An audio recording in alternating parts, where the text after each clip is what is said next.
Well, huge crowds turned out to see Nelson Mandela when he visited Birmingham in 1993.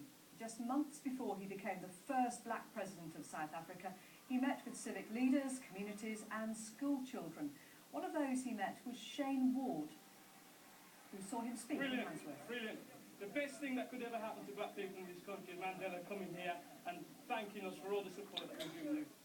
And Shane is now the Chief Executive of the West Bromwich African Caribbean Resource Centre, and he's with me now. Good evening. First of all, I have to say, it's a fabulous shirt. It's a tribute to Mandela. He liked his colourful shirt. He certainly did. What memories do you have of meeting him 20 years ago? Well, when I heard he was coming to Handsworth, I just said, right, that's it. I'm not going to work today. Hold my appointments. I'm going to go and see Mandela. I didn't have a ticket to get in, but I had to get in. I had to make sure that I got in, fought my way in, and he shared with us all his vision for a non-racial South Africa. And then he came and he shook everybody's hand, well, as many as I could. I made sure that I got my hand shake his hand, and it was just brilliant. And that clip that we just saw of you there 20 years ago, you were so euphoric, weren't you? Yes, you've changed a little bit, but haven't we all? You were so euphoric. What influence did that meeting have on you in your life?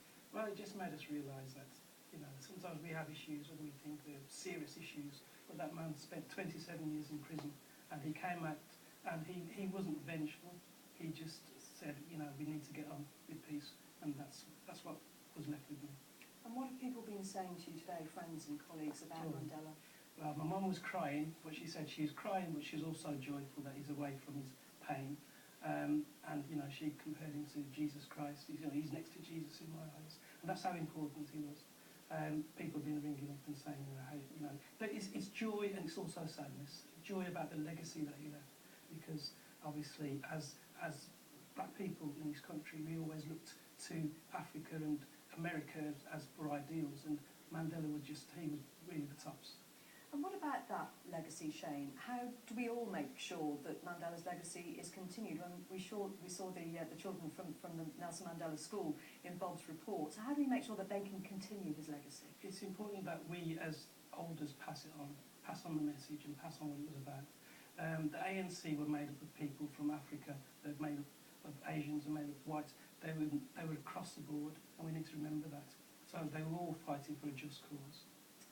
You watched Pele play, and you also met Muhammad Ali as well. Where does Nelson Mandela rank in that pretty impressive trio? Very impressive. I mean, he's right there at the top. I wouldn't want to put people on different levels, because at different times you have different interests, but at the time that I met him, he was definitely the top. But in a world of overnight success and celebrity, and Mandela's just a world apart, isn't he?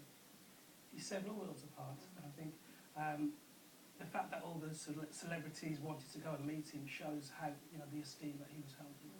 Is it possible for you to sum up in just a few words what the man means to you? To me personally, he was just brilliant, such an influence on my life, and I hope to pass it on to my children and my grandchild now.